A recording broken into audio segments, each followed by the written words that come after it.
Hello and welcome to the TetraCast RPG Sites Monthly Podcast. This is the 4th episode. My name is Zach Reese. I am the host of the show. Joining us today are David Kreinberg. What's up? Simon Chun. Hello. Ron Taylor. Yo, yo. And our newest addition to the RPG Site staff, Adam Vitale. Hey, what's up? Hello. All right, great. I hope I got your last name right, Adam. Since you're a newcomer, I just wanted to go ahead and have you just kind of talk about yourself, maybe mention a couple of the games that you're, a couple of your favorite games, stuff like that, because everyone else did that in previous episodes. So please just kind of talk a little bit about yourself. Yeah, we... We did. I'm sorry. We did it. Come on. Well, first of all, the E in my last name is not silent. It's Italian, so it's Vitali. So you did screw up there. Damn. Anyways, I'm Adam. Right. I'm originally from Iowa, and I moved to Atlanta a couple of years ago for graduate school. I really don't have a favorite RPG series or anything. Final Fantasy was kind of like the first, but I wouldn't really call it a favorite, and I just kind of really play anything and everything. So, mostly retro games, right? You're currently playing Grandia 3. Yeah. Yeah. The last couple of years, there's been a lot of RPGs that I just never really got around to playing. So, one of the main series being Shin Megami Tensei, and especially how popular it seems to be on like NeoGAF and other forums. That was one that I jumped into a couple of years ago, and Grandia was something that I hadn't played, so I've been playing that recently. So yeah, the last couple of years I've been kind of on a retro kick, I guess. Yeah, when I see your updates about that, I get kind of jealous because you're playing all these old games that I keep kicking myself for not having gone back and played myself. So I wish I could play Suikoden. Yeah. No, I'm serious. I haven't played any of the Suikoden. No, me either. Yeah, same here actually. I get yelled at for it. I'm like, why haven't you played? You claim yourself an RPG fan. I'm like, oh, I'm not really an RPG fan, but you're like, you claim to know RPGs and you haven't played Suikoden yet? What the hell's wrong with you? I have beaten a lot of RPGs. There are a lot of RPGs I've yet to beat. So my backlog speaks for itself.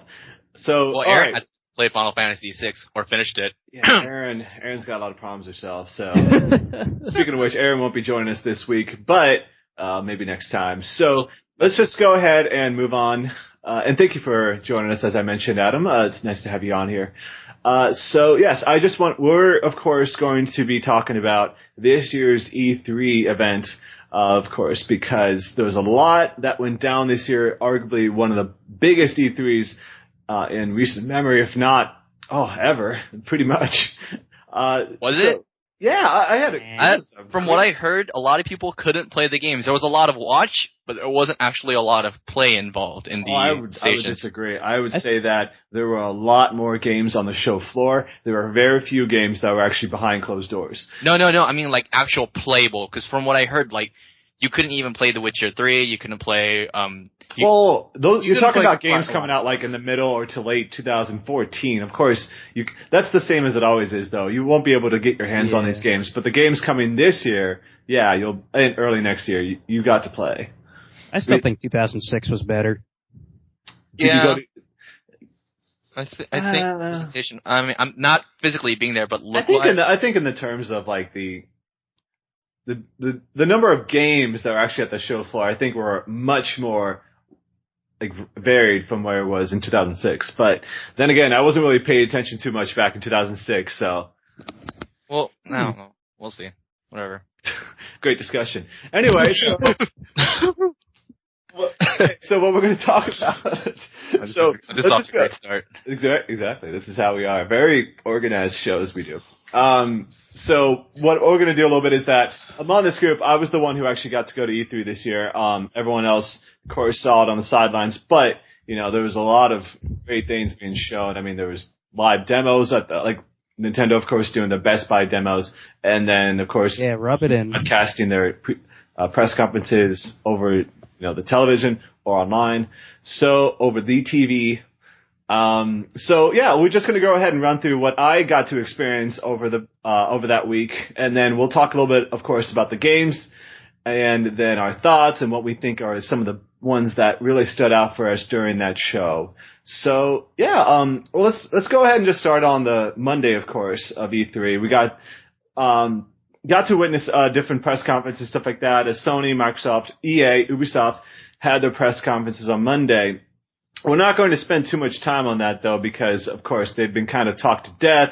If you know anything about what happened at E3, of course, the biggest news is what came out of those press conferences. So instead of talking about the controversies and, that kind of stuff, the marketing spend and stuff like that, we'll talk more about what games were shown. So, yeah, first off, talking about Microsoft's press conferences, there wasn't really much in the way of RPGs. Actually, did they show any RPGs during that? They did.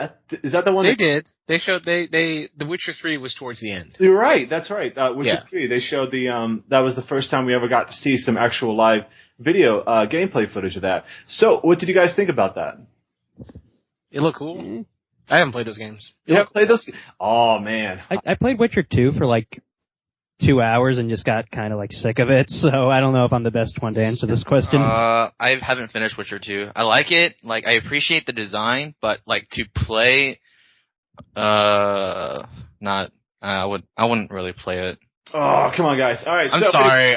I know a lot of people are really excited for The Witcher. Yeah, but I can't do it. Excited. You don't even understand. Well, it's like one of those things where if like a show is so gritty and dark, like even if you like see its like brilliance behind it, it's really hard to be like, why do I want to watch this show? It's not really that kind of game, though. I mean, seriously. I mean, but it varies from person to person. With like a naked lady on a bed, and then you open up the curtain, and then all of a sudden you got like this big war going on, and people are outside like talking about playing dice or something. Sure, I mean that's perfect for you, but it's not for me. I acknowledge the appeal and the popularity, but I haven't played it, and the more that I hear about it over time, I kind of don't want to. We're all crucified. You are the outlier. Sorry, Zach. Anyway, if you guys, he's the only one that's not going to get killed by people who listen to this. Everyone loves Witcher except us, apparently. I already know. People will yell at me for like various things. I don't care. I'm gonna live with it. That's how you live your life.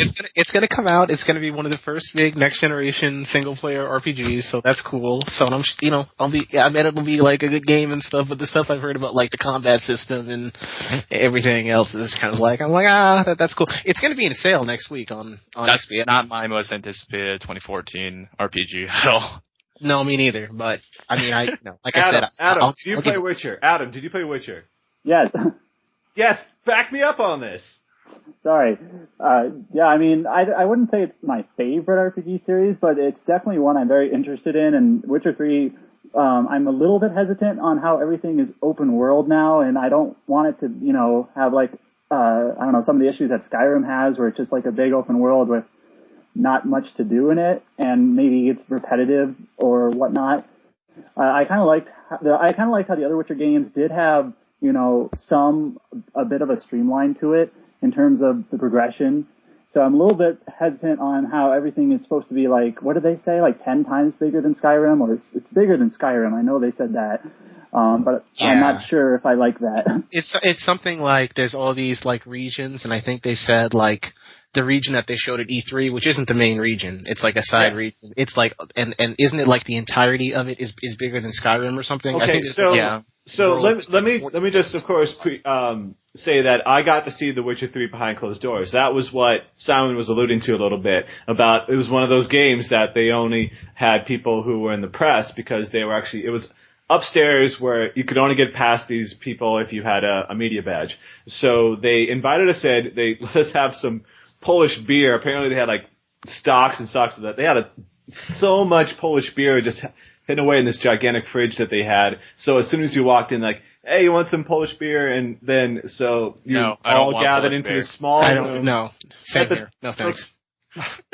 Let me talk. Jesus Christ. People talk about how we talk over each other. I want to just get done with this. So anyway, we all gathered into the small room. The problem at the time was that so it's a very small room, and this is upstairs off to the side of the show floor. And it's a very small room. You got about 50 people packed in there, and the air conditioner wasn't working. So it must have been like 200 degrees in there. Everyone was sweating, and it was like the most miserable like room you could be in. Like the developers like, I'm sorry, we had an electric short, we couldn't get this running, so we're just trying to bear with it and go through this gameplay demonstration. So anyway, what I was talking about before, so in terms of the argument about, the Witcher 3 and then the whole about Skyrim, having this gigantic world, not much to do. This is something they've been talking about for quite some time, ever since they actually announced the Witcher 3 Wild Hunt, that they did not want to make this giant game and not have much to do inside of it. They figured that was obviously the main complaint about the Skyrim. Open world game, yeah, and Skyrim particularly, is that you have this giant world, but it's so, barren. Everything's really spread out. There's you might have plenty of stuff to do, but it's really, it's very sparse. It's not very dense, and that's something that they want to, of course, focus on. And I really got that out of that gameplay demonstration. They were talking about how, and the great thing about The Witcher 2, for example, is that you go into these towns, but the place was just so packed. There were so many people there. There were so many things to do. There was quests all over the place that you can participate in. The place was lush. I mean, it was not. It didn't feel as big as The Witcher 1 was, but in The Witcher 2, it definitely felt like every town that you went to, everything was very engaging. There was a lot of stuff there. Forgive me if I forget the adjectives that I want to use here, but anyway, so in The Witcher 3, they did say how this game is, I don't know if they ever mentioned Skyrim, they did say it was like 10 times bigger than The Witcher 2 was. So the region that they were playing in, as you were talking about, basically could fit The Witcher 2, but there's so many other, I think there was like 5 or something like that. I'm not too sure. You're right. That's what I read. Skyrim just kind of came out of nowhere. You're right, though. Yeah. You got that right. Yeah. Yeah, so I actually pulled up the fact sheet here. It says 35 times larger than Witcher 2. 35 times. Oh, wow. Okay, so, yeah, it's a much larger world, but once again, there's a lot of stuff to do. So, for example, they were showing about how they were showing these different towns and the way you can travel between them. So now, in Witcher 3, there's fast travel, and so in The Witcher 2, it wasn't quite like that. You basically had to run around. If it's 35 times bigger than The Witcher 2, they better freaking have fast travel. Yeah, but I mean, there's a lot of things to do. No, I'm being serious. If you don't have fast travel, how is that not dumb? I think right now for open world games, no fast travel is one of the biggest design oversights possible. Yeah. Yeah. Okay. And people make the argument like having fast travel ruins games. Like, no, if you have that option, having fast travel and not having it is the difference between you respecting my time and not respecting it. Yeah. Anyway, so of course, fast travel obviously very important, but at the same time, they also created new methods of travel in case you're someone like me who actually enjoys going the distance, going by horse or walking from place to place. Fast travel, I feel, has kind of ruined some of the semblance of the exploration in RPGs.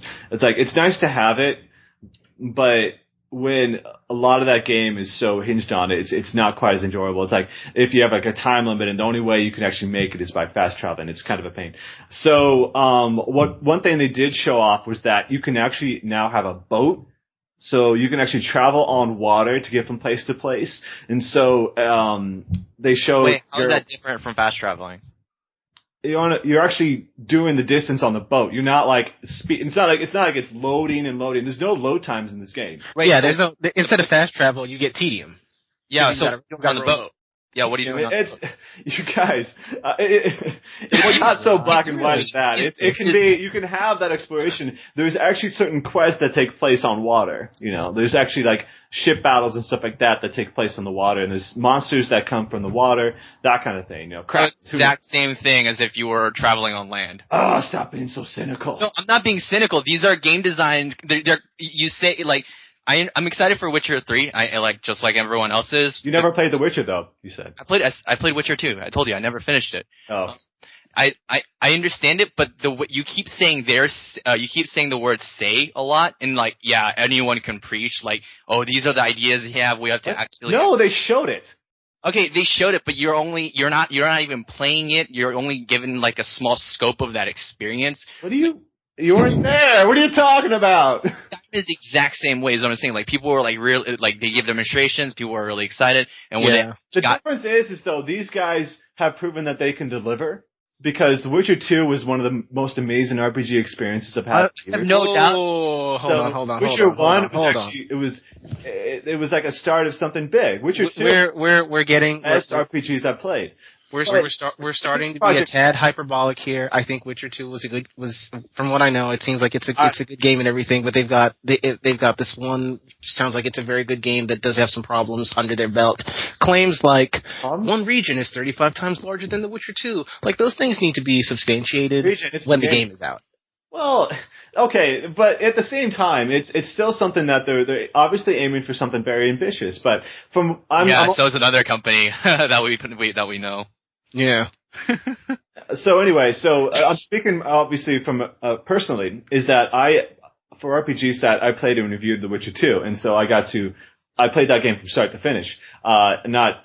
Obviously not trying to say I'm better than you. I'm just saying that I got to experience the game in full. So going from that to The Witcher 3, that demo lasts about 45 minutes. And from what I got to see, they are doing some pretty amazing things. For example, now instead of having it where the main quest is so obvious, side missions can kind of pop up from out of nowhere, and there's no real it's not so static. It's not, everything is really fluid in the way that it goes from the main mission to the side quest. So for example, in the gameplay demonstration, Geralt visits a town where they're having, so he's doing something about the Wild Hunt, which is like this big overarching thing that's been kind of happening over the past few games. So he meets this person there.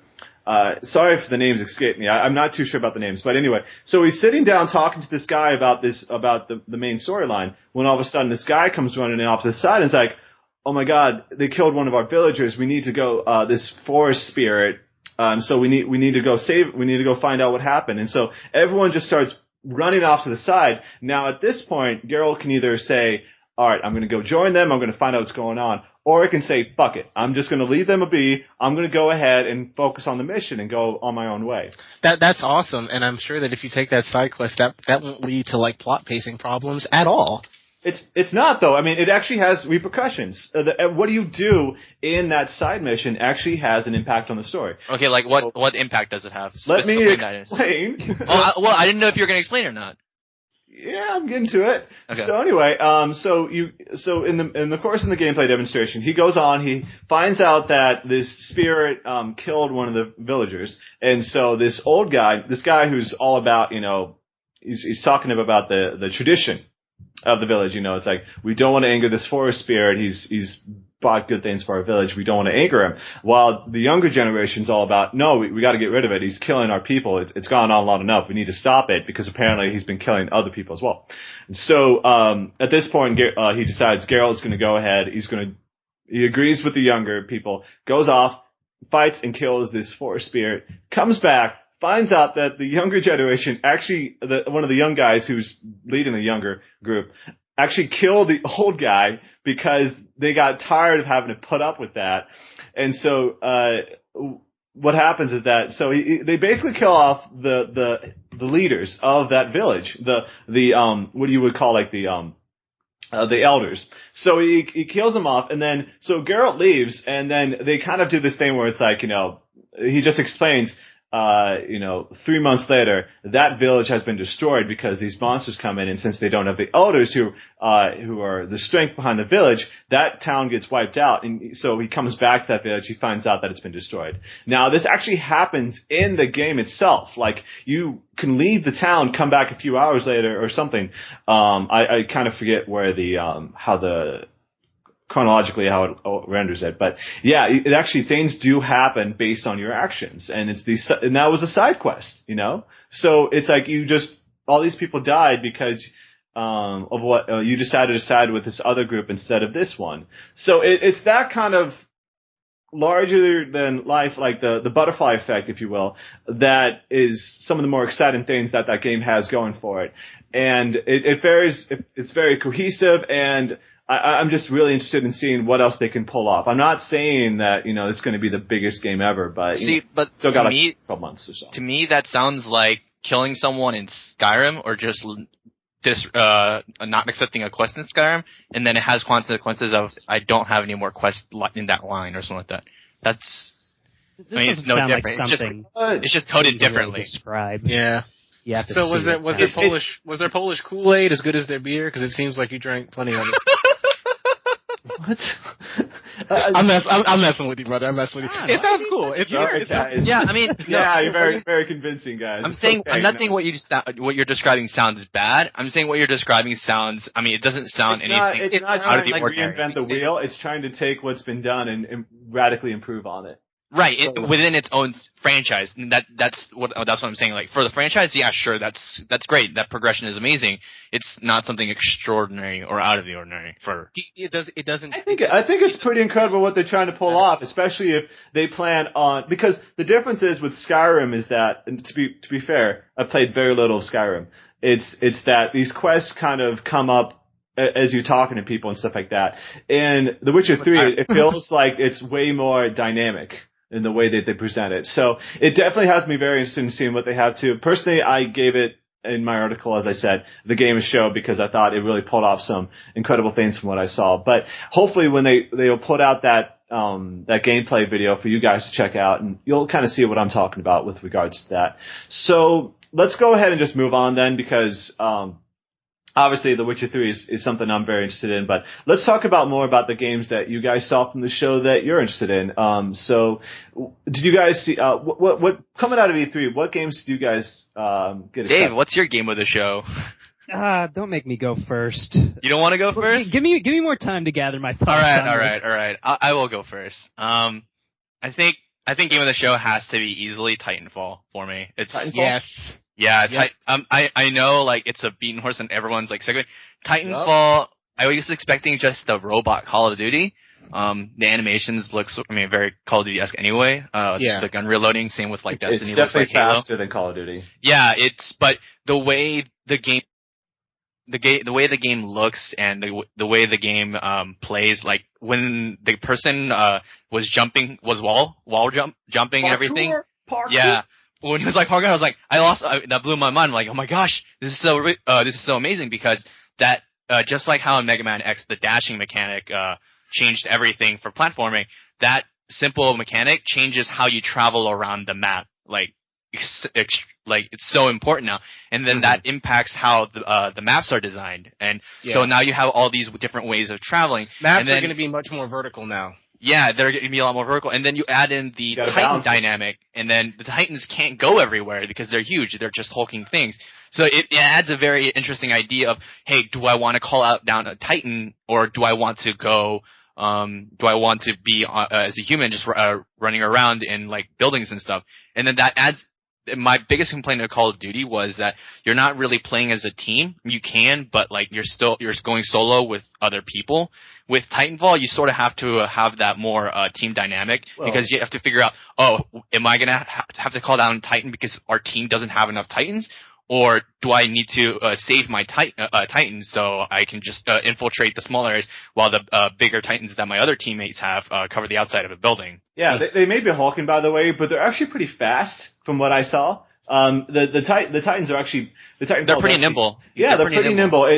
But the whole balancing between using one of those Titanfalls or running on the ground is probably one of the more interesting things about that. How they're going to balance that. Like, do you want to control it, or do you want to have it follow you? Like, that's also an interesting idea. So, like, there's a lot of shooting. I think Titanfall I wasn't expecting it to be played like that, and I think it's going to be very interesting how it moves the genre forward, because, like, this generation, like, Call of Duty 4 was great and stuff, but I'm seeing so much of, like, the simple multiplayer and stuff like that. Even Battlefield, it has the more tactical element, but just by adding the Titans, it changes up the playing field. Going Battlefield 2142 on that.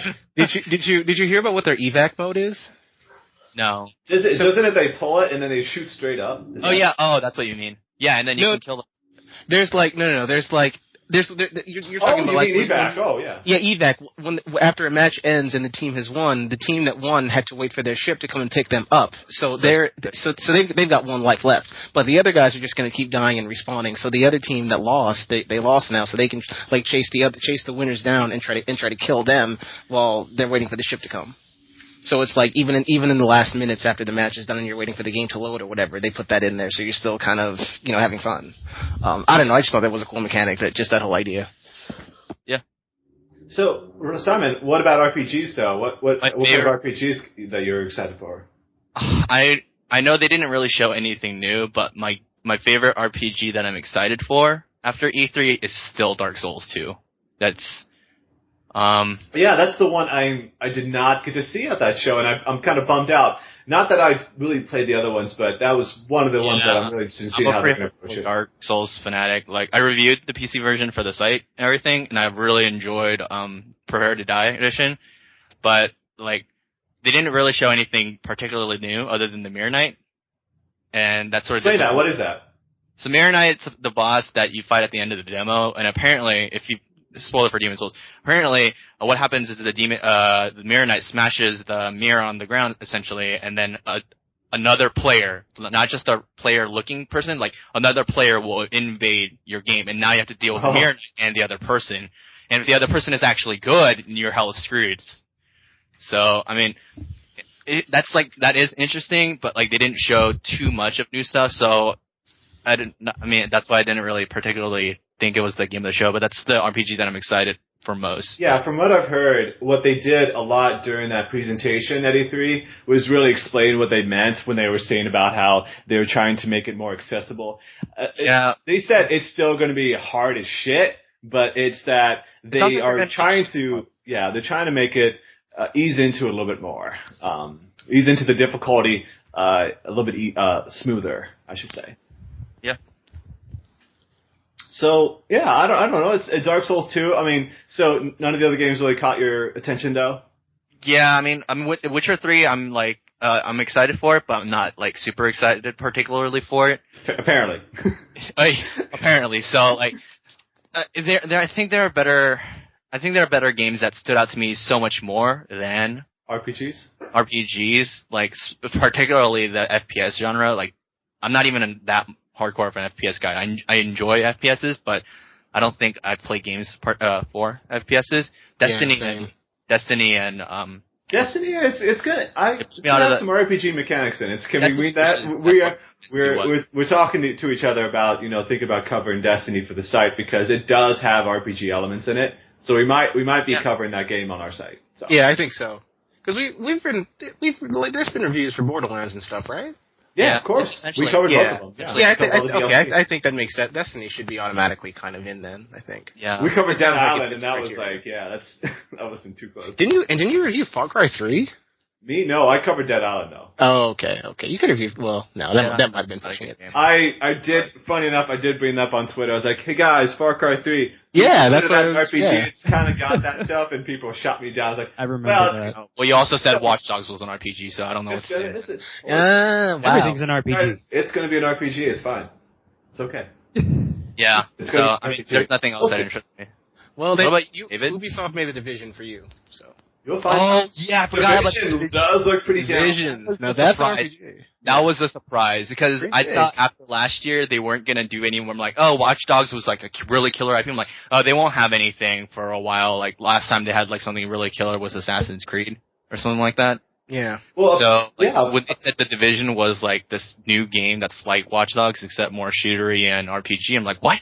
What is this nonsense? Apparently how they did it was that with Watch Dogs for Ubisoft, the team that was making it kept it a secret from everybody else. They did the exact same thing with the Division. They kept it a secret until they actually announced it. So now they have two franchises to run to the ground. This is good.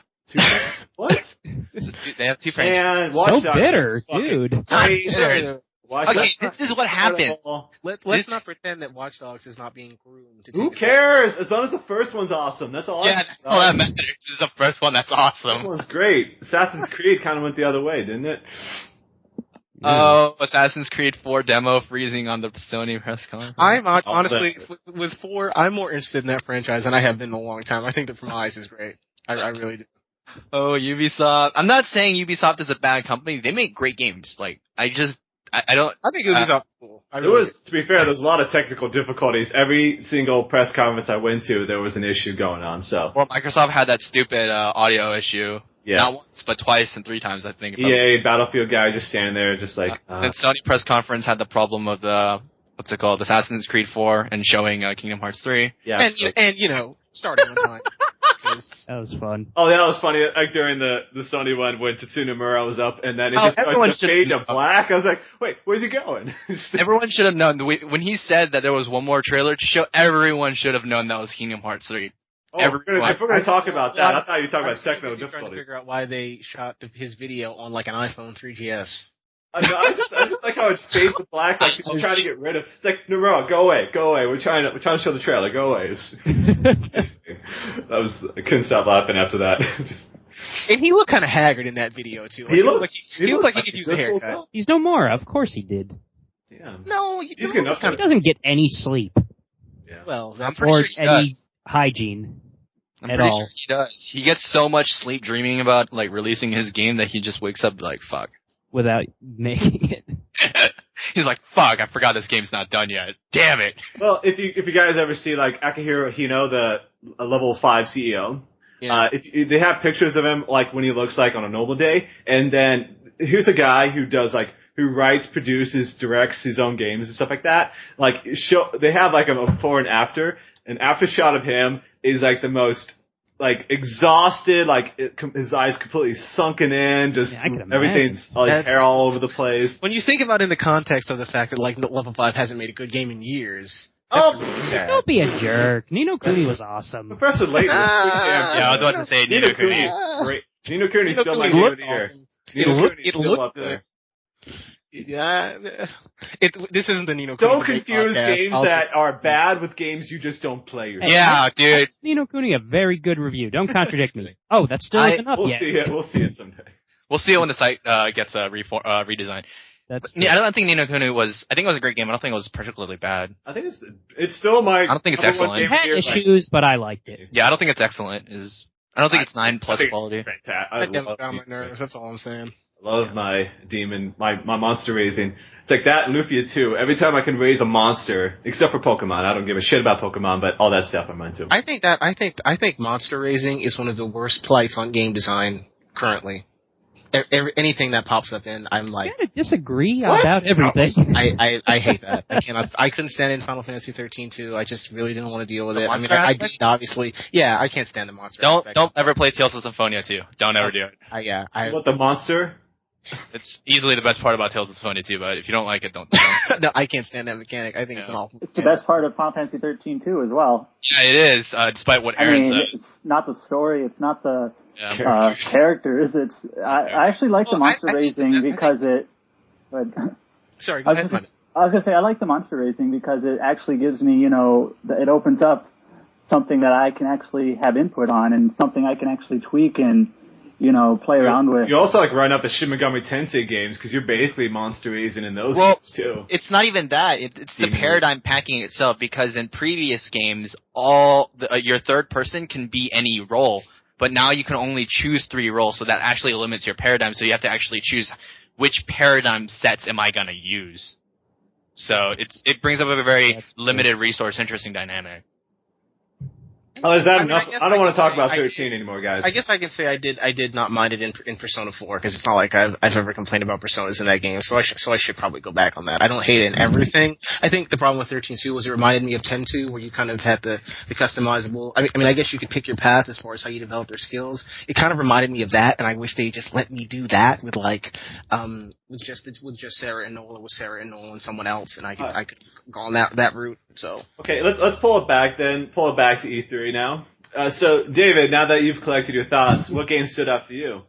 Now I got a few that carry a lot of weight, but first of all, Final Fantasy 15. I think that carries the most weight out of all the games I saw. Damn it. Even if it's not the one that I'm the most excited for, because I'm like cautiously optimistic, because who the hell knows what the hell Nomura is doing? That's true. Not developing the game. Yeah. And RPG of the show. 12 seconds of footage. Actually, like, first of all, I know you guys aren't too keen on Nintendo, but we do cover this series now. A Link Between Worlds. Oh yeah, dude! Holy crap! What do you think about that? I mean, well, let's see. Not that you got to play it, but I want to ask. I like the idea that the dungeons are like vertically escalating. It sounds great for the 3D effect, and A Link to the Past is one of my favorite games ever. So it's going to be something I'm excited for, regardless of how different it is and stuff like that. I'm not hating on Link to the Past. I can see what people are excited about that. I heard Dark Link's in it, apparently. I've heard. So that's got me kind of excited. I do enjoy that part. Yeah, that's cool. Yeah, I heard about that. And the Dark World's in that. The Dark World. I'm sorry. I meant the Dark World, yeah. Did you really say Dark Link? Yeah. Dark Link's in. Well, Dark Link's. There probably will be a Dark Link, actually. Zelda 2, There will probably be a Dark Link. I'm kind of surprised that you elected to mention this and not, well, I mean, Zelda obviously trumps everything, but I mean, on an RPG podcast, I'm kind of surprised you decided to go with this and not X, because I know everyone seems to be so jazzed up. Pokemon. The thing is, I did not like Xenoblade that much. Oh, hey. I did not like the battle system. You are like the same as me.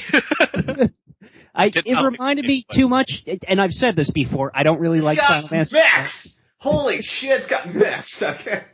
And it reminded me of that, so Xenosaga, Xenogears, I don't know. Well, it reminded me of a crappy MMO.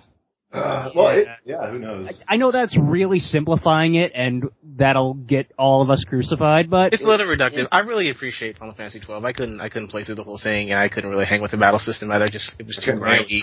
There's a lot of things about it that just got on my nerves. But I looking back on it now, examining it, I do appreciate it. I'm definitely interested in X and seeing what it can do, especially on the Wii U, and see if it can really be like a system seller, but I don't know, it screams Monster Hunter to me. And it's not a seller. I know. Well, anyways, I've tried a couple of the Monster Hunter games. I really couldn't get into it for various reasons. And I know I've had people say, like, no, this is nothing like Monster Hunter, but just obviously all we have are, 2 trailers on it, and it just screams Monster Hunter to me. I don't know. I mean, if it's going to follow in the footsteps of Xenoblade, it's not really going to be anything like Monster Hunter. It's going to be offline MMO-ish. Monster Hunter is more action-oriented. Xenoblade is not, and that's the biggest difference. Yeah. Mm-hmm. My problem with Xenoblade was that they give you how many different characters? 6, 7 different characters? 6 different quotes. Yeah, they have unique abilities, but maybe it's the turn-based aspect of it. They do not feel unique to me. Yeah, see, Xenoblade is still partially menu-based, while Monster Hunter is full action. Yeah, they do not. The different characters do not feel unique to me at all. I know they have their unique traits and that 2 abilities and stuff like that. They all play the same to me. Yeah, that's interesting because if you go back to 12, remember how in 12 that was kind of intentional because you could get everyone to the point where they all had the same gear and weapons, and it was almost easy to start doing that because you could fall into this trap of this is all the best equipment, so you'd buy that thing 6 times over and put the same stuff on everybody, and it did kill the idea that characters felt actually unique.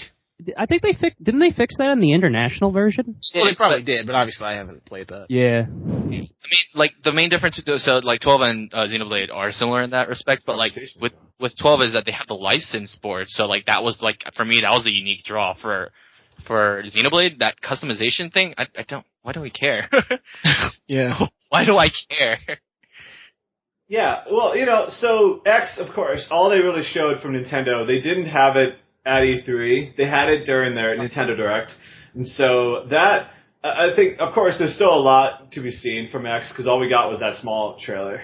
And so we got 14. And, not confirmed for US, but obviously that's the goal they're going for in Japan. Yeah, that's the thing, is that how long it took for Xenoblade. But at the same time, maybe Nintendo's learned their lesson, and they know that Xenoblade can be big here, too. Well, the soft games. He said it's coming. It's just a matter of when is it coming. Yeah. I mean, Pokemon X and Y are getting a simultaneous release. That might mean that they know what they're doing now with localization. Well, let's not get our hopes up there, because remember, Pokemon's a different ballgame. Pokemon is instant guaranteed money in the bank. Yeah, and X is not, so. And I think I think the fact that they didn't announce a simultaneous release, and I forgot in the trailer. Did they even have any English in the trailer? Didn't have any English in the trailer, right?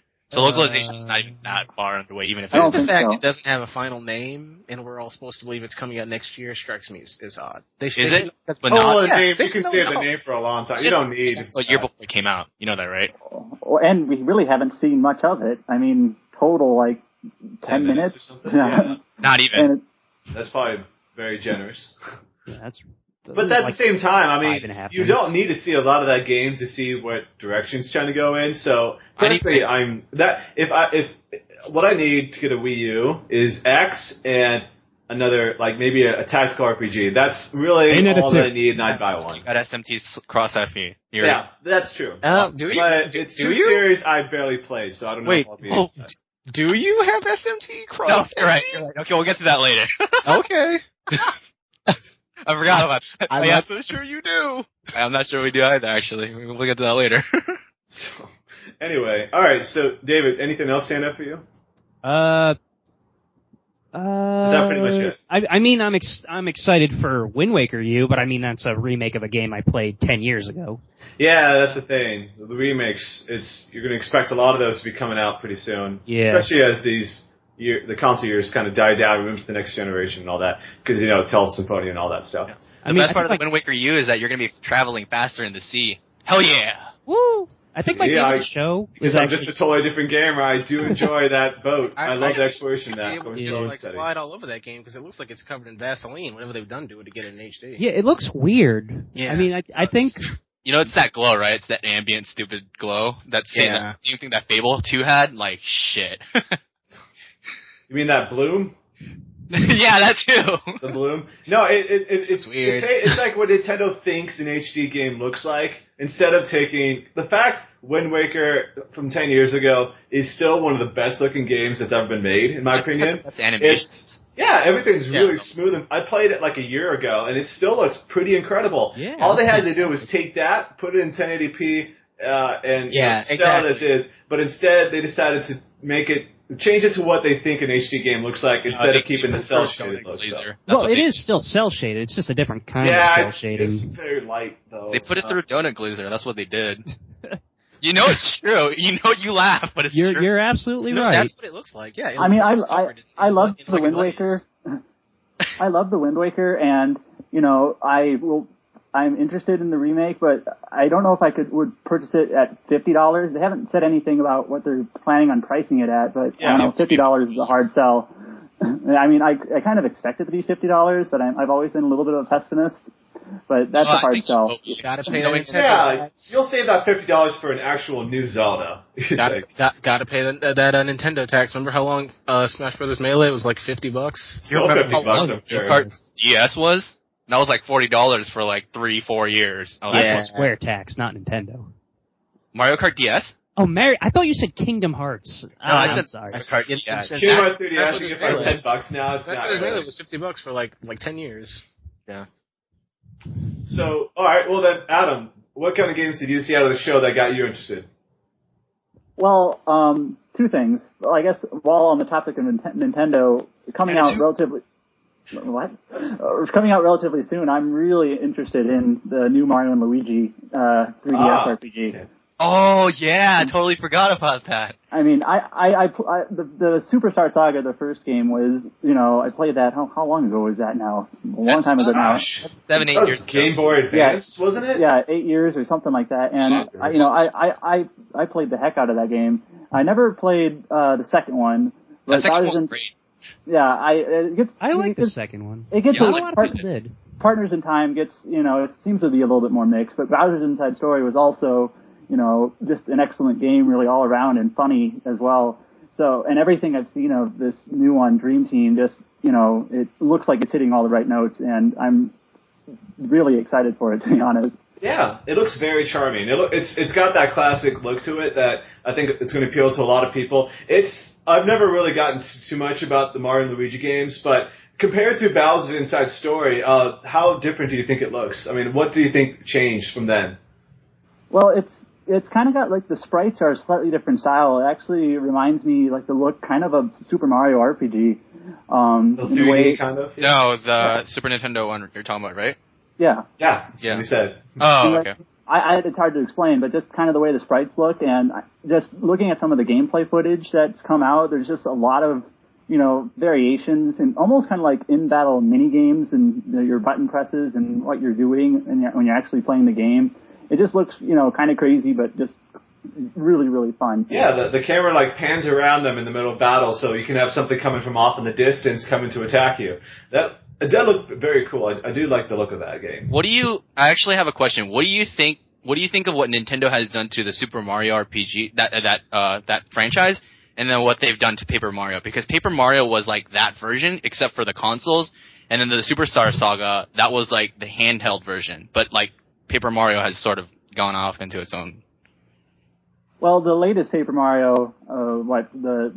Sticker Saga, whatever it's called? Yeah, Sticker Star. Miyamoto basically told them to get rid of any sort of semblance of a story and RPG.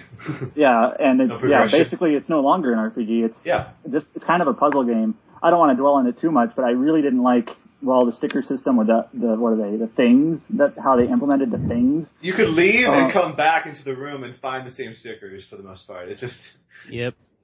It seems like it would just it was supposed to be like 1,000-Year Door, but then Miyamoto was like, nope, and that just made me mad. One of the early screenshots shows, Mario with a partner in a battle, and it was like a chain shot partner, and it's like, man, it's Paper Mario, and then like, what happened? It would have been great. That's kind of tragic, because like it's sort of unsung, but the Paper Mario obviously because it's coming from like Treehouse localization, but the earlier Paper Mario games, those games are hilarious. Yeah, the N64 those are killer scripts.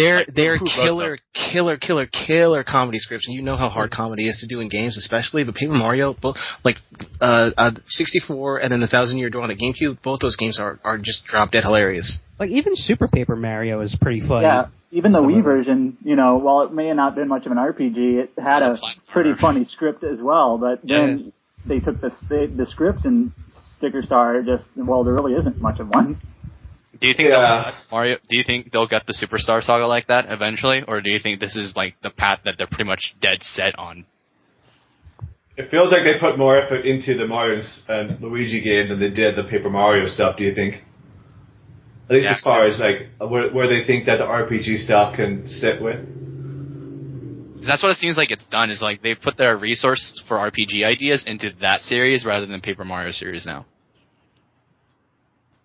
Well, we'll be completely silent here. It's okay. We'll just sit here. And let's keep it like that. Yeah, it's good. I think it's fine that one series goes a different route. I mean, it's two different developers. It's it's cool, it's different, but if it's bad, that's a different story. Yeah. Well, let me just go ahead then, and let's move on. And so let me talk a bit more about the other couple games that I got to see. We won't be sitting on these too long, since we don't want to be here all day, or all night for that matter. So, yeah, a couple other games that I thought were pretty great was, like, Lords of the Fallen. I don't know if you guys got the chance I've never heard of this game.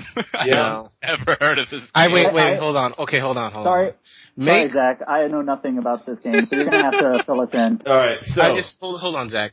Make Lords of the Fallen really quick, because you know like what's out there in the wild, right? For us to see Lords of the Fallen, because I can Google that game and get like there's no video at all. 2 or 3 extremely vague images of Lords. There's only images. There's no it looks video. like Castlevania Shadows. It looks like nothing, because that's what's out there. What's out there is so vague. It looks like nothing. It's because they only announced the game a couple months ago, and E3 was the first time they ever showed gameplay footage of it. So basically, it's. I can't help but compare it to like Dark Souls. So it's a very hardcore RPG where every battle is meaningful, and so you are basically this guy who the whole story is basically about how a long time ago this god basically attacked the humans, and the humans fought against the god. Eventually, they took down the god, and he was destroyed. But then, so thousands of years later, all of a sudden these demons start attacking them. They don't know what the hell's going on. So this guy goes out and tries to figure out what's happening. So the real big focus of the game is about learning what's going on. It's about, discovering new things. It's really about going from what's completely unknown to known. So it's reading books, it's finding things in the environment, that kind of thing. So really, to kind of truncate it all down to a very simple topic, is that it's like Dark Souls, but so it's like action RPG, right? Yes, it's an action. It's a hardcore action RPG. Is it 3D you're running or around. Is it 2D? What? Is it 3D or 2D? I don't know. 3D. Okay, yeah, it's a 3D RPG. It's like a 3D next generation game. Exactly. The graphics in that game is better, just as good, if not better, than the Unreal 4 engine.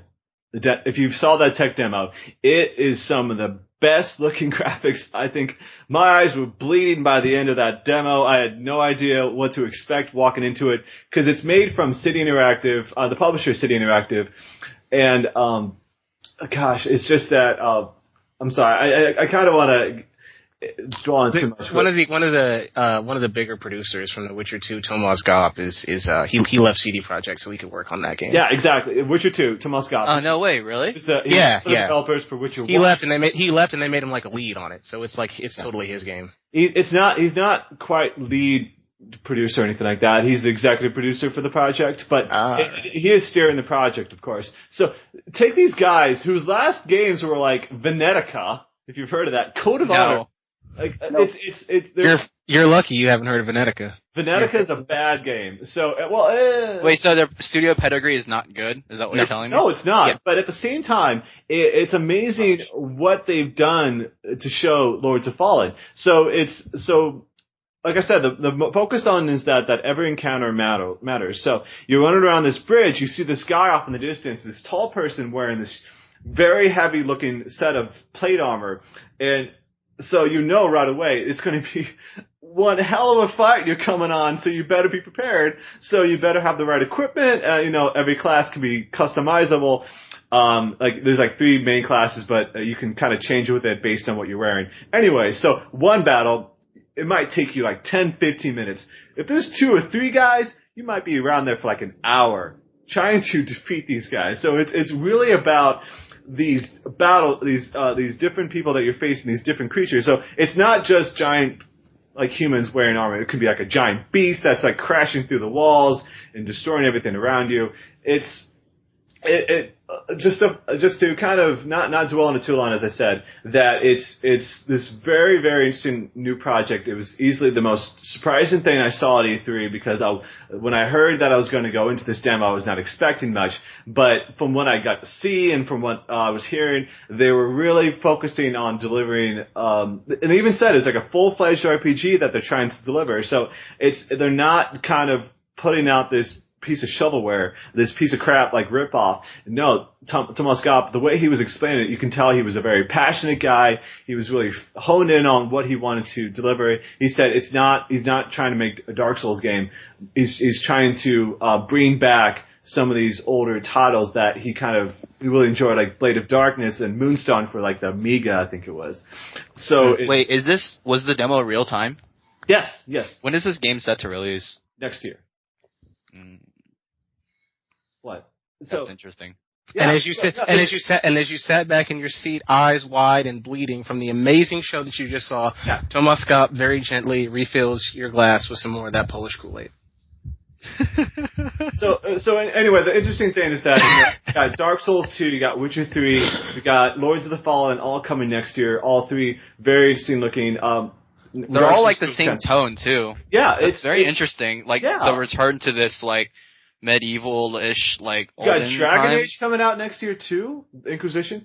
So it's a very it's a very big year. It's a very big year for RPGs, and I'm very excited to see how things can go. So I'm very, from what I got to see from those games, it's definitely going to be, the next 18 months is going to be huge. Did they ever expand upon why it's called Lords of the Fallen? Yes, it's like I said, it's about the god that fell to the earth, and his hand.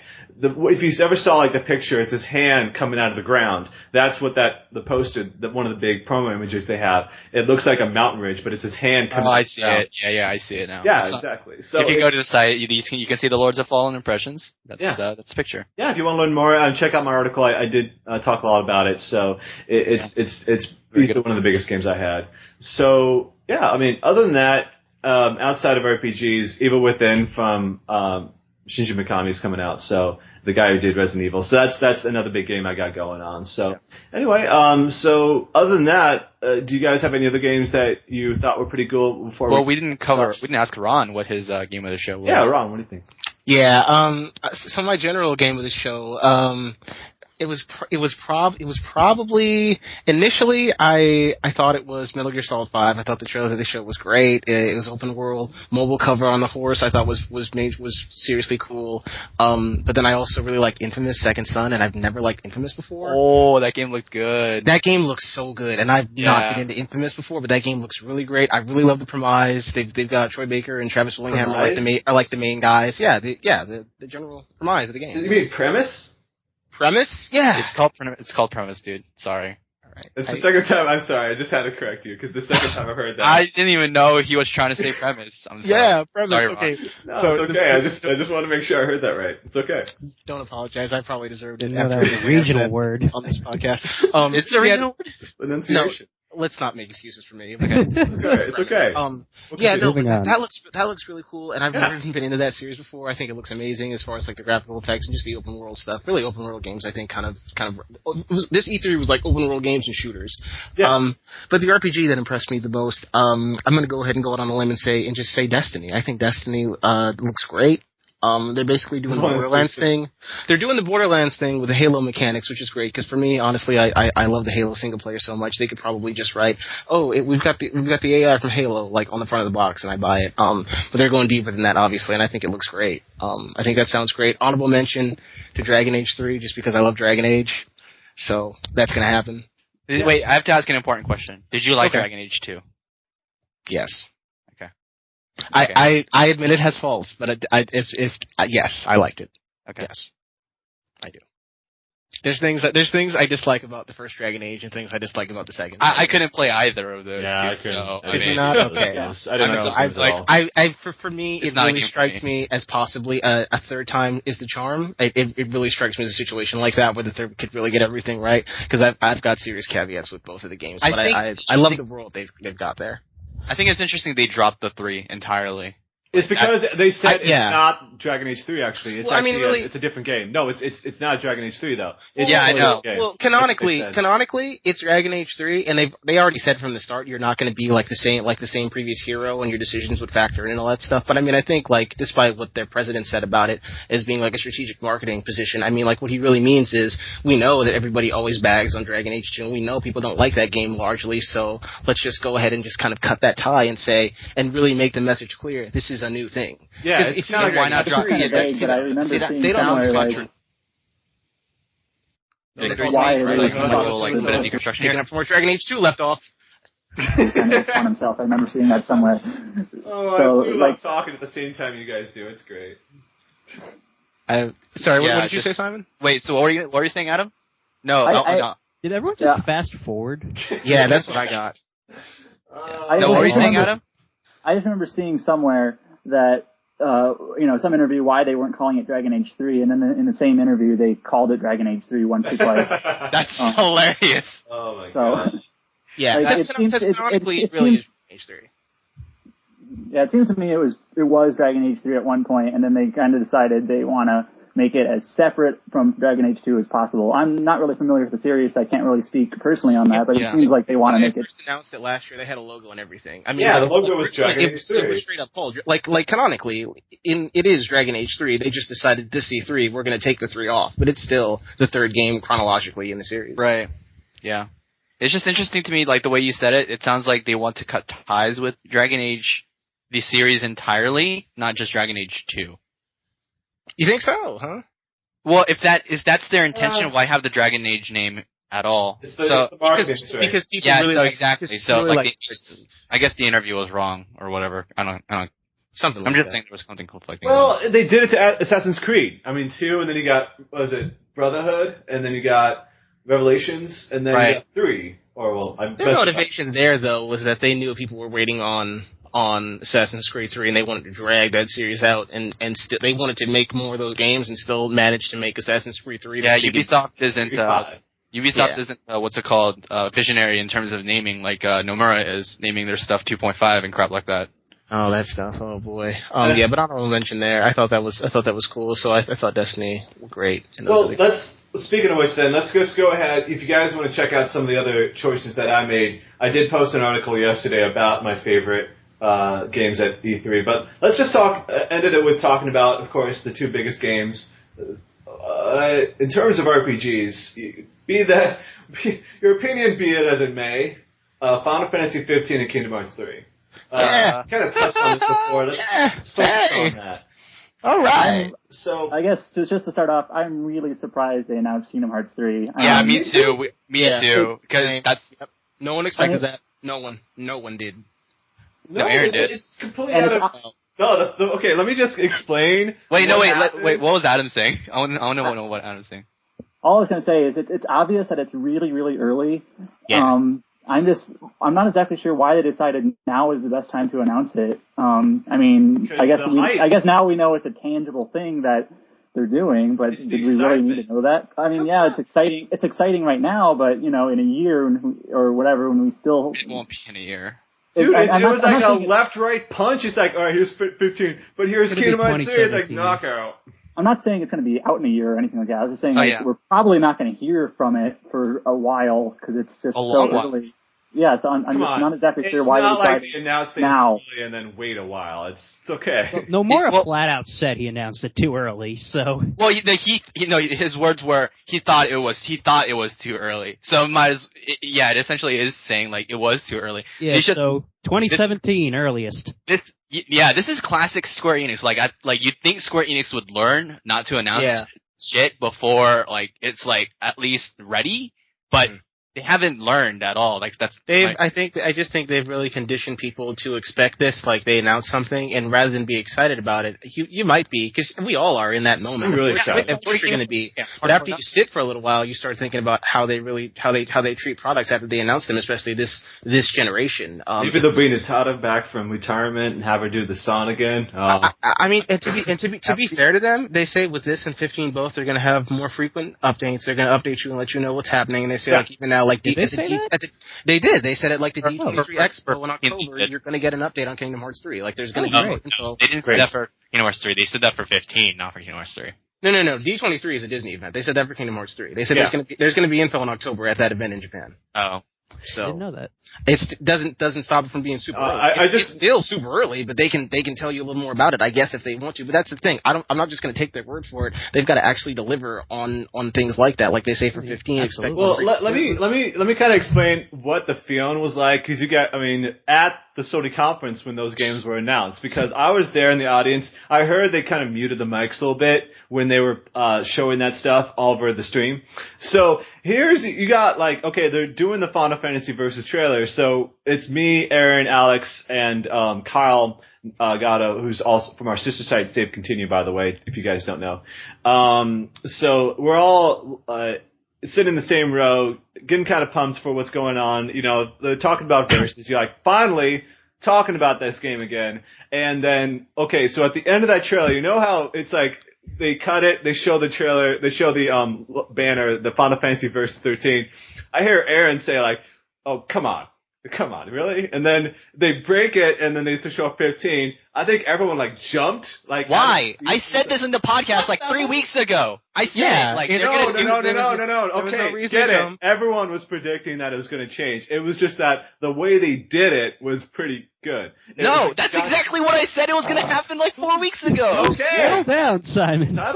Simon. It's okay. You're not the only one. We all admit that it was very cool and stylish. It was also totally expected because Square, if you don't do what EA did with Dragon Age and acknowledge that there is a stigma and a vitriol to the numbers 13 next to Final Fantasy. No, They're talking about the transition from they thought it was just going to show straight up Final Fantasy 15, right? No, that's what I'm saying. Like that transition, like that was cool. And it was really if they about don't change the name, they've got a big issue. Yeah, it's not about the big picture thing. It's not about, hey, we knew it was coming and all that. It was more that in that moment, the way they did it was like, it was just the way they did that was, it's just like, it really caught you, and it was like, it made you kind of, it's like they hooked you in when they did that. So it was just the feeling that it was at the time. It was like, we all knew it was going to happen, because everyone, Aaron didn't think else. So. She thought they were just going to show the Final Fantasy 15 logo. Yeah, and that's the kind of thing. It's like Erin, the way she reacted, everyone reacted anyway. It was pretty priceless. But then cut to Kingdom Hearts 3. The reaction from the entire audience when that was going on, it was like the loudest, like, at the Disney logo. There was people like, Kingdom Hearts 3! It's just, I was already shouting. When people shouting and going nuts over it. It was like there. That sounds awesome. It was pretty amazing. Like, you did not, like, this is my fourth E3. I've been to the Sony conference every year, and those other conferences too. This is probably the loudest that it's been, aside from when they talked about the DRM stuff at the Sony conference. But, like, the way they announced Kingdom Hearts 3, like a bunch of man-childs just screaming at the top of their lungs about it. It was like, you have a bunch of grown-ass adults in that room screaming about a game from Disney. It's like, oh my god. It's awesome. It was so fun. It was the most amazing time. I think it should be expected when you announce what is ostensibly the Half-Life 3 of the East. Yeah, I've been waiting for it so long. It's like, the last Kingdom Hearts game I played Birth by Sleep. Yeah, that's what's so great about it. I love Kingdom Hearts 2, so hearing Kingdom Hearts 3, it's like, I didn't think, it's like 15, when I heard 15, it's like, I didn't think I'd care, but man, do I care, you know? Okay, so can we, because this is like, this is probably where you're going, but we should probably get into that 15 trailer, because that's a conversation piece. Sure. Yeah, it's just, I think so going back to the idea, Square Enix shows their shit way too early. I'd rather be in the dark, and because it was already the status quo where they're like, they didn't show us shit. It was already that was already the situation. Yeah. Now they're showing us stuff that's pre-rendered and saying like, hey, this is what we're aspiring to. This is the bar that we're going to set for ourselves to hope that it will look when the game comes out. This game is no way hell coming out 2014. It's coming out in 2015. Am I the only person at the earliest? Am I the only person that thinks that trailer, for the most part, looked like a very high-end PlayStation 3 game? I thought it looked like a PS4 game. It does. I think it looks like a PS4 game. I think it looks pretty good. Are we talking about Kingdom Hearts, or are we talking about Final Fantasy 15? Yeah. Okay. Yeah. It looks very like a Kingdom Hearts 3. They already said Kingdom Hearts 3 that was completely target footage. That wasn't actually real time. So, but we did some. Aaron did some awesome research over the weekend, and then to show us that there's actually only 12 seconds of real time footage in there, and then it's really easy to actually tell that it's 12 seconds because all the anti-aliasing. Yeah. Let me kind of clarify what exactly that's all about, so you guys, so the audience also understands. So the first trailer they showed during the conference itself about all that stuff that was going on, some of it was obviously, cutscenes, but the part that they're saying that looked real time was the part where Noctis was jumping on the buildings, stabbing his sword into the ground and stuff like that. Not real time. So, because you can see the soldiers kind of clip into the building, so you knew that was pretty a telltale sign that was actually real time. Because not everything was coded with physics yet. So, that's the part they're talking about. And now, the whole controversy is just that trailer, though. When they put out that second trailer with all that real time, with all that the gameplay footage, I don't think I remember hearing Aaron ever talk about that was the real issue. I think it was that first one, though. It was that first trailer, but the problem is the second trailer looks like a glorified PS3 game. That's the thing.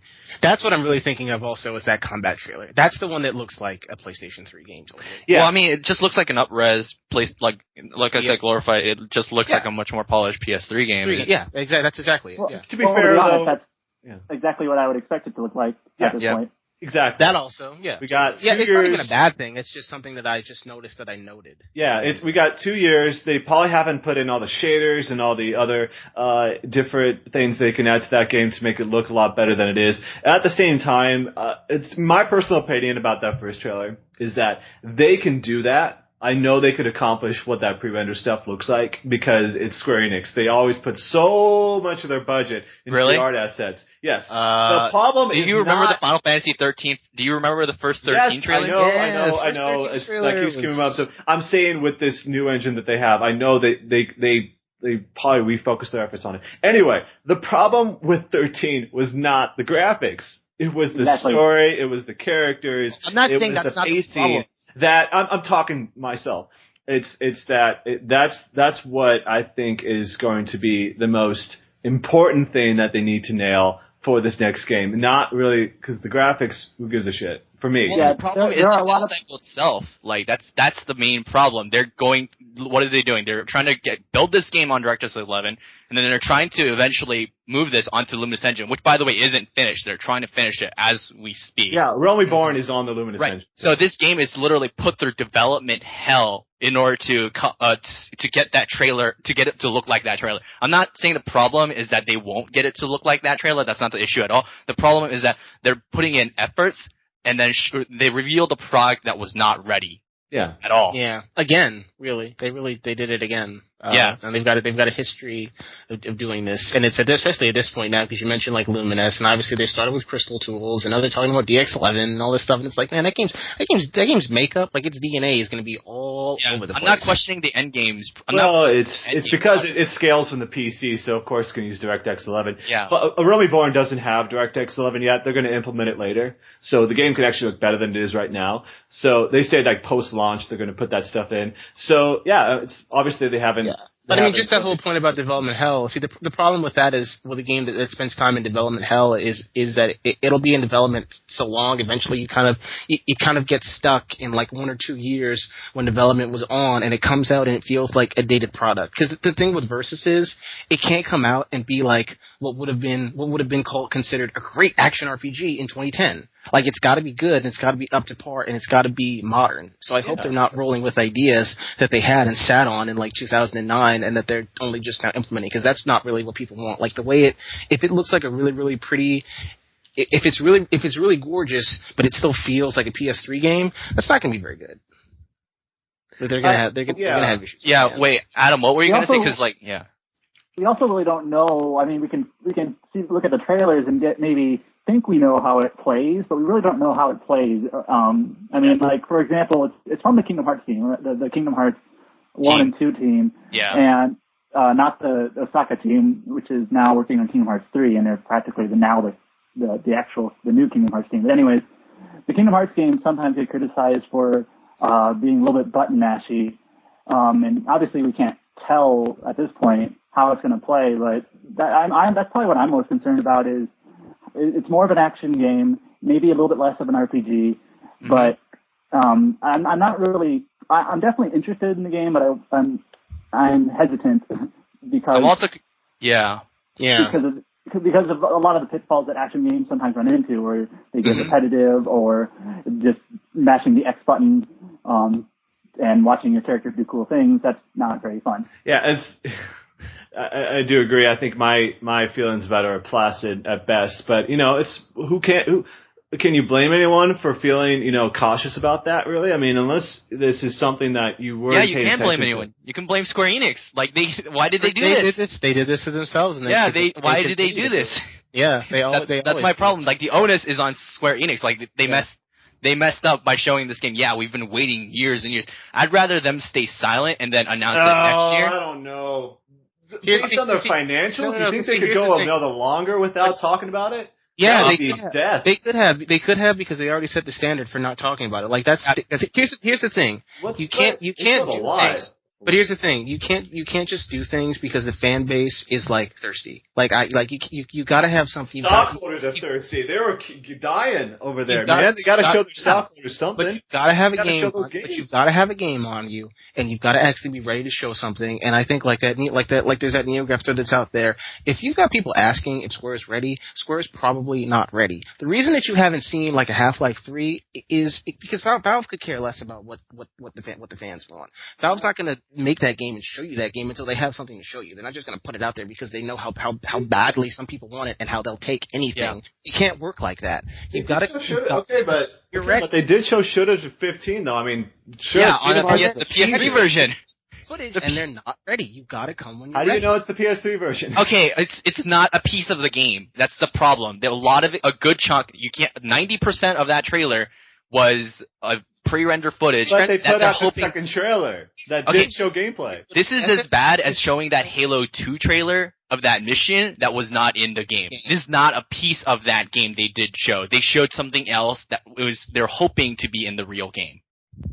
Well, most of the gameplay, most of the second trailer was actually gameplay, right?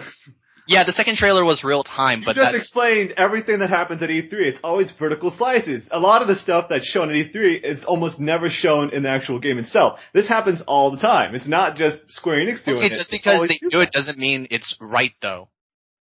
They're selling a product, and now because giving you a taste of the game, though. I don't know if it's really that big. Okay, me personally, I don't think it's a big deal at all. The whole pre-render stuff. That's just me, though. Well, it shuts down all the arguments of people saying, "Oh, this is how it's gonna look. Why is this game is totally coming out in 2014?" You think that game is really gonna come out in 2014? Did anyone say 2014 or just fans? There's a good chunk of people out there who think this game looks like that is actually real. It's that blame it on them then for thinking that. That's totally theirs. Why is it their fault? Because they're thinking it's 2014 when it's clearly the thing that you've got to really realize though is it is a problem because Square's been doing this and this is almost Final Fantasy 13 like from 06. This is almost that all over again because we don't know what's going to happen. What if they? Yeah, exactly. Well, yeah, but that's what they've always been. Square Enix has that air of mystery about them that they just don't share too much, and that's why. As you said, they might an air of mystery, but here's the thing: Square's not Rockstar. Like we know, the way they operate, they don't operate at a rate that is, very very tight knit. Yeah? No, they don't operate at a rate that's very tight knit and efficient. Because the way you say air of mystery, You mean Rockstar? Rockstar is not efficient, dude. Rockstar's like the overtime, mad. They crunch like a bitch. They are. Yeah, Rockstar's like the antithesis of terrible efficiency. Yeah, but what they roll over the people that quit their jobs there is very high. That's Team Bandai. And it's Rockstar too. But see, the difference is though they announce the game, they go dark, and then they don't bring it back out until they're absolutely ready and they know that it's going to come out. Yeah, but to be fair, you brought up the point before though that they're trying to be a little more open. I mean, you said about Kingdom Hearts, but maybe that's something to do maybe with the new president in place.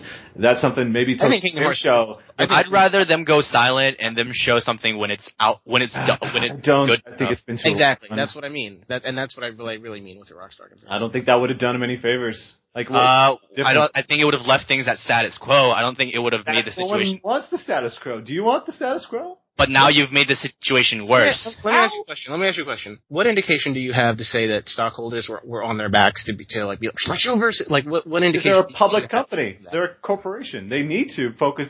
Stockholders are saying, all right, Final Fantasy 13. You guys got lightning returns. We know Final Fantasy 13 didn't do so great. Now it's kind of going like that. You guys are trying to overhaul a game that was critically panned across the board by putting out another one, an MMO. We need a great big game that's guaranteed to sell millions of copies. Give us something that as public as that info and those kind of you also have the world watching though E3. You have all these big media outlets focused on E3. Are you really going to just save that stuff? No, it's if you got it, even if it's not exactly what you want, it's not perfect ready or something like that. If you got something to show, these millions of people were all focused in on the single event, got to show it. But they didn't have anything to show. That was the problem. They did have more than they showed. As that kind of info is, and those because when shareholders want something like that, that's sort of a sweeping sentiment that we would hear about. We would have heard about that, and we haven't heard that. So I'm not convinced that shareholders in Japan are Square show versus. I don't think that's a popular thing that was being. I think they needed to show something though. I think obviously they set themselves up to do that in February. I mean, I think Zach's right in the respect that what games are actually coming out in 2014 that we know of from Square Enix? From Square Enix, we only have Thief. Yeah. That's we only have Murder Soul Suspect, Thief, and Lightning Returns. Lightning Returns in the West. Lightning Returns. So I actually think that they were pressured to actually have something to show, because otherwise they wouldn't have anything to show. It would be like an extreme. 15 in 2014, though. But that doesn't justify what they showed was the right decision. Well, at this point, like they went too early. Well, at this point, if they can keep their promise of showing us, more of Final Fantasy 15 sooner than later, at TGS or whatever, I think I agree with Zach that they needed to show something now. It may have not been as much as we wanted, but if they can keep their promise of actually showing more and more often and not going, dark again like they did after 2011, I think this is probably the best option. Yeah, I wish they would have shown more other than an iffy debut or re-debut trailer and 3 minutes of gameplay, but I think they just need to show more sooner. David, I haven't heard from you at all either. David. Well, I agree with you. I mean, Square's in a very tough situation now, so they need to up the consumer confidence. They need to show that they have something, even if it's far off. Yeah, and that was. Then I'd rather have a CG trailer. Then I would rather have a pure CG trailer rather. Yeah, honestly, like if you're going to show a game, I want to see an actual game. And I'm not going to throw Square because Square made their bed, so now they got to lie in it. So I really don't want to throw them a pity party and be like, well, they need to do this and this and this because what they really needed to do was kind of get their stuff together for this whole generation, and they kind of didn't. They just pushed lightning on us for 2 games because they had a library of assets. Yeah, but so what I personally want them to do is I want them to get a game and show a game. That's what I want. For me personally, I think it's kind of like splitting hairs a little bit. I mean, in a year from now, they might show like a 20-minute gameplay trailer, and then it's like, well, there you go. Yeah, you got to up Kojima. It's like so just a little bit from now. It might do you think they'll have? I don't think they'll have. I think by this time TGS, I think TGS next year will have real time gameplay, like a good. The second trailer. I think they better TGS next year. I think they absolutely better, and if they don't, they're going to be in hot water. They should have before then. I hope. Well, no, I don't. Judging by that trailer, I don't know. The second trailer was real time. It's the first one that we're having. The second trailer I told you, it looked like a glorified PS3. It's not real time. Gameplay. It's real time gameplay. That's not what they're aspiring to for the PS4. Yeah, that's true. And that's part of the problem. Is what I'm saying. Yeah, if you mean like, well, we might not see that until like a few months before that game is supposed to go out, though. A few months before it goes gold, I should say. So who knows? What, the real time? It's going to be like what it's going to look like at retail. But yeah, I mean, I understand. It's you want to know what it looks like when it's really pushing the PS4. But yeah, I just don't want them to fall inside where it's like they don't got put a game out on their hands. Like really, I just want to know that they've actually got something. Yeah, I don't. So, that's instead of promises, because that's the thing they always give us promises, and that's what they're giving us now. They're giving us promises. I want something tangible, like you said. I don't want to dwell on it too long, but while we're talking about the future of Square Enix, like, when do you guys think the next Final Fantasy is going to be announced? I mean, like Final Fantasy 16. Like, do you think that? Oh, they already said they're going to make sequels to 15. So. Well, yeah. So, yeah. I mean, when do you think we're going to hear that, or are we going to kind of be stuck on the verses, or no longer verses Final Fantasy 15 for a couple more years? I think we'll see an announcement for 16 next year. Wait. Before 15's out? Yeah, before 15's out. That's how it's always been. No, that's not how it's always been, but I think they've always announced the next one before the current one is out. They announced 14 before 13 was out. They announced 13 before 12 was out. They announced 14 like right after 13 though? Or was it after the Xbox 360? I don't know what it was. No, 14 was announced the year of 13 coming out, at least in Japan. Yeah, it was definitely, because they said 13's coming to Japan this year. But we have another Final Fantasy game that's coming out next year. Oh yeah, when they announced the release date. Oh, yeah, and then people were flipping out about the online part. Yeah, right. I don't know. I think they'll announce 16 next year, and I think 16 will be out 2 years after when they announce it. Well, because I mean, you got Nomura making the next Final Fantasy now, so you got his group doing that. You've got all these other studios for Final Fantasy, from Square Enix, who could be making the next Final Fantasy right now for all. Probably Ito's team. Yeah. You say sounds that. like wishful thinking. Yeah. I hope so. The first production studio could be making the next one. Who only know? Ito could be making it. What's gonna exactly? I think 16 will be an interesting case because what they're going to do is they're going to alternate titles and their sequels for 15 and 16 respectively every other year. Is what it's going to happen. I just hope they release 2 mainline within the console generation like they did all the times before. Because that waiting, it's like unless you like 13, you didn't have anything else. So you mean 3? What? It's 3 every generation. Yeah. I have seen something. I have. It wasn't quite that PlayStation 2. Yeah, it was 3 in PlayStation 2 too. 10, 11, 12. I mean, unless you want to count 10 too. Yeah, I guess you're right.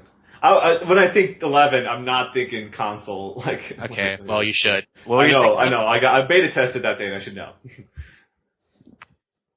I want to throw this out there as well. Another thing I was really disappointed in, one of the games I'm looking forward to is actually the remaster of Final Fantasy X. Yeah. And we really didn't get much information at all at E3. We got a little trailer and we saw a little bit of the animations and the new faces, but the menu. It was playable. There was a demo on the floor. I got to play it. Yeah. But I mean, we didn't get a release date. We didn't get any more details on the Vita version. They did say before the next fiscal year, so it's going to be March or before then. But see, that's the thing. I share his concern because it seems like they're sort of non-committal to holiday 2013. Because honestly, realistically, that should have been dated. There should be a month on that. Not a specific, not a street date. Maybe, oh man! But have you not been following the history of Final Fantasy X HD? Have you not been following the history of Final Fantasy? Dude, I have, but I want to believe. Yeah, Final Fantasy X. What the hell is wrong with you people? Don't say that. I want to believe. I want to believe it's happening, and it's going to finally just be out. I think if it misses October, it's not coming out this year. No. If it misses October, it's not coming out this year. I think if they don't date it at Gamescom, because for me, Gamescom, this is the Vita thing. Yeah, they're gonna put a release date on it at Gamescom, or we're not getting it this year. Yeah, because release in November, December is suicide. That's why Lightning Returns. TGS this year is early October, so it's not like they could show up at TGS and be like, "Yeah, November. It's coming out today." That's not. Yeah, I don't think. Yeah, they're gonna show up and say, "Hey, you guys, go to the store. It's there." Yeah, I mean, they're definitely not gonna release it. Q4, that's insane. That's part of people saying Lightning Returns is coming out Q1 2014 because of localization issues. Stop. No. Yeah, pretty sure it's not. They don't want to release it alongside the November and December killers, which is it's suicide season. Which is funny because let's be honest, when you get to February, there's gonna be some February killers, so it doesn't. Yeah, it's still a launch window. Well, yeah, but it's not as bad as November and December. It's a matter of it's gonna be bad no matter when they release. Yeah. Do they want to minimize the damage? Yeah, sure. I'm sure they do. They want to earn the most profits. The best way to do it is Q1. Well, I don't think is the world's worst choice ever. Okay. Yeah, and they've also talked about how Gamescom they're going to announce a lot more of the games that are going to be coming out for the PlayStation 4 and the Xbox One, and Nintendo might show up with some games of their own. So it'll be very interesting to see if we're going to see any more RPGs coming. But let's just go ahead and kind of wrap this up right now. So yeah, obviously, as I mentioned before, E3. I personally thought it was a very big show for RPGs. Actually, I think that RPGs have really come around back into their cycle, and 2014 is probably going to be one of the biggest years in recent history anyway. So be very nice to see what things go. But yeah, we'll just go ahead and just kind of wrap that up. So yeah, excuse me. What were you going to say, Simon? I think I know we're supposed to wrap up, but I think actually this is an important issue that happened. Huh? Concerning Atlas, because that's a pretty big deal. Yeah, we should talk about that, because something might happen to me if that doesn't go the right way. Atlas? Well, okay, if you're talking about the bankruptcy thing, apparently from what's been happening is that Index Holdings, the parent company of Atlas, there was people going around saying there was corruption, that they were playing with their numbers, with the accounting, and so which was now true. The way you said it is true. Going around. So it's not quite bankruptcy, it's some civil management thing that they are being put onto, which just means they're under the eye of the feds. So civil rehabilitation, they say. So, yep. It's let's teach you how to not screw over and mess with the currency, with the finances. So, but what they've also come out and said, Atlas USA has said that this does not affect them. Their game's going to be coming out on schedule. Shin Megami Tensei 4 and Dragon's Crown are going to be here on schedule. What is simply absent? I don't know what it's going to say about the next Etrian Odyssey game, Millennium Actress, but who knows. Well, games that are already out set for release is unaffected. That's how it's always been for companies that are closing down or whatnot. Like, it's not affected. It's games in development. Down though. I mean, okay, licenses matter. Whatever. Anyway, like the point is that games in development, those are what matter. And and 2 games that we know for sure are definitely under development under that company is Persona 5 and SMT Cross Fire Emblem. So but that game is being made by a different company though, so Atlas is not really that. We don't. But what happens? Yeah. The thing is, IS is owned by Nintendo. So what happens if a different let's say Sony buys them? I'm not saying this is what's happening. I'm saying they own the license. That Nintendo. They own the license, and they're going to work with Nintendo on this. They already have Nintendo owns the license to the Shin Megami Tensei X Fire Emblem game, so they don't need to worry about that. But Atlas owns the license for Shin Megami Tensei. I mean, they own the rights to the Shin Megami Tensei X Fire Emblem game, like just that game. They already have a contract in place with that. But they're under a new company. If the management changes, it doesn't matter. Well, it's like Mass Effect. Microsoft published the first game, but the 2 and 3 came out on the PlayStation 3. So. BioWare wasn't under Microsoft. Yeah, that wasn't a mixing of IPs and brands. It's not the same thing. But it's still publishing a game though. It's still the same. But Nintendo is not publishing. This is a co-development between the two. But they still have the rights to own that game. They'll negotiate it. They'll still have the rights. Clarify that IS is making that though. Even if Atlas gets bought out, that particular game, it's still Nintendo. That's like saying what is it called? I'm trying to equate something. Namco was releasing a Namco's developing that stupid developing the Smash Brothers with Nintendo, right? If Sony buys Namco, that's a problem. That is a problem because Sony now owns part of the rights to that. Yeah, but this is a reaching hypothetical. It's not going to happen. It is, but in the event that it did happen, though, that contract is not ironclad. They would more than likely, if they couldn't just break that contract, they'd pay their way out of the deal. Because they now own the rights. Yeah, you're not just going to give your competitor a game and say, oh well, they made the deal before we bought them out, so we'll let you have it. No, they're going to do whatever they can to get out of that deal, and they're going to shut that down. But there's like I said, there's plenty of things you can reach to about companies that have been bought out with a game that came out. Like Monolith Soft, of course, they made Xenosaga. They couldn't make another Xenogears game, so they made Xenosaga, for example, when it went from when they left Square and they made another game. So it's just a matter of just changing it. It's not changing because it no longer becomes Shin Megami Tensei crossover with Fire Emblem anymore. Like, that game will not exist if Sony or Microsoft buys them. But once again, like David said, it's extreme hypothetical. I don't see that happening. But at the same time, I'm sure there's going to be like a deal where it's like, okay, you guys can have this game because it's being developed by a Nintendo studio, so it's going to be fine. I have no reason to believe why that game would be completely, like, trashed because of that. Because if a major console owning publisher owns them, the game is not going to happen. Yeah. But if Nintendo's publishing it with their own money? It's not about money. It's about who owns the rights. You're not understanding Atlas and owns SMT. It's simple contract. They just need to sign and say, hey, we're still going to put out this game. Right, and Sony will not do it, is what I'm saying. If Sony owns the right to Shin Megami Tensei, it will not happen. Existing contract, or they're gonna call it Nintendo and say, how much do you want? Because you've got our franchise and this isn't gonna happen. So we can give you a little bit and you can kill and you can put that game to sleep silently, or we can take you to court and do it like that and just end it quickly. It will not happen. If Sony or Microsoft, I think it's way too I think this is a pointless discussion. They're not going to buy it. If neither Sony nor Microsoft jumped on THQ, and that was a much more profitable thing than Atlas would be. But Atlas owns Persona, right? It doesn't matter. That's not a AAA game. Sony's already got all their bets. Okay, so then let's bring up another question. They're not going to put it on Atlas. Do you think Nintendo will buy them? Do you think Nintendo will buy them? I don't think any of the platform holders are going to buy Atlas. No, I couldn't see that happening.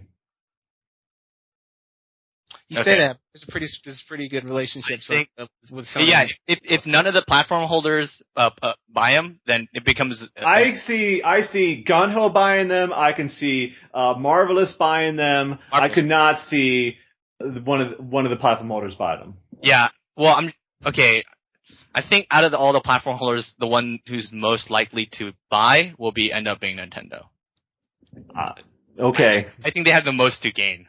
I mean, if that happens, then there's no issue. But that's probably not going to happen. Yeah, it's like then that's I don't think they would buy them just to secure the Shin Megami Tensei. Because then all of a sudden, Persona isn't on the platform that it has always been on from day one. It's not a pretty big issue there. I'm saying if any of the console owners, with the exception of Microsoft, owns Atlas, like a problem occurs. Yeah, there's huge conflict there. Oh, we're just playing around with dreams and hopes. It's just not really. I don't think let's not tear apart this too far. But it's funny though because the thing that I've been hearing repeatedly about like after this E3, like this is the year to stop saying, oh, that would never happen because at E3 like. Oh, people are gonna give you like one of the platform holders will say like the price of their console. That would never happen, and Sony did it. And they won't talk about DRM. That would never happen. Okay, we're kind of reaching a little bit. That's sort of reaching. And they, what's reaching? We're talking about like policy changes versus buying a whole company, though. It's really. But buying a company has policy changes, yes. Yeah. Okay. It's semantics. It's not semantics. Not semantics. It's another word that's equally as annoying. Going way off base here, really. But I mean, I'm just saying, just in general, this has been the year to stop being like, well, that would never happen because a bunch of stuff that would never happen. I'm going to buy it. Atlas, for all you know, it could be perfectly fine. Index Holdings can come out of it. They'll still own Atlas. It'll probably just go on as it's always been. It'd just be the greatest irony. Like now, if one of them bought Atlas. This is a hypothetical question, Zach. This is a hypothetical question. Let's say Atlas right now was developing Persona 5 and it was for the PS4. Mm-hmm. What do you think would happen if Nintendo bought them? What do you think would happen if Nintendo bought them? If they were developing it right now? Yeah, if they were developing Persona 5 and it was for the PS4 and Nintendo bought the company, what would happen? If Atlas was in such dire straits that they would have to worry about being bought out by a company like that, they would. No, what would happen to the game? What would happen to the game? I'm asking what would happen to that dev team, like the actual development of that game. Persona 5, they'd probably put all the assets and push it onto a Nintendo property and forget it. Okay, right. So that's like the major thing is who buys them like affects like the whatever products is now coming out from that company. No matter what system they were originally. Okay. You proved your point. I think we should move on though. So let's just go ahead and wrap things up anyway. So yeah, as I was talking about before, it's obviously a lot to discuss. So just I don't know how to end this now. I have to go after that. I don't think I can follow that. How do we end? Well, you ended it sort of weirdly last time, right? Yeah, well, I kind of did. I kind of just cut it off right. Yeah, you just kind of cut it off. Well, anyway, so as I was talking about that, we've gone a little bit long. Anyway, so yeah, we'll just leave it here for now. Obviously, a lot of things to discuss. You know, July, it's going to be a lot of reflection about what happened at E3, and then August is Gamescom, of course, towards the end of the month. So yeah, we got a lot of really big games coming out this summer to play. So I'm really excited to see it. Yeah, we got Dragon's Crown is going to be coming out. Tales of Exilia. Okay, all right. Like these games are weeks away. We'll have podcasts before these hit. No. Okay, I was thinking like usually nothing comes out over the summer, so I was just so desensitized by it. Well, I forgot SMT4 is coming. Exilia is coming out like late summer. Does that even count? Summer? Why not? Sure. Okay. When is Exilia out? Like, why? I'm huge. What are you talking about? August is a little. I think August is like late summer, but I don't know. August is summer. Yeah, it's summer. September 20th is the equinox. End of summer. Yeah, it's also my birthday. So. But you also got Shadowrun is going to be coming out. Shadowrun Returns. Time and Eternity. I'll have a review up for that game next week. I'm so sorry. So sorry. Guys, you gotta. I'm going to play the game. I'm going to experience it. I've heard a lot of mixed feelings about that game. There are no mixed feelings about this game. It's pretty one-sided what people think about Time and Eternity. I think there's people who like it and there's people who don't like it. I'll find out for myself. I don't care what the critics said. I am going to play it completely open-minded. We've got some college reviews of it. Well, you'll see a review for it next week. You'll find out what I thought of it. I guess we should find a new host because Zach won't be alive after reviewing that game. I hope so. Who knows? All right, but yeah, so Final Fantasy 14's coming out and all that stuff. So anyway, I think Chile is August 6th, right? Dragon's Crown's August 6th. So there you go.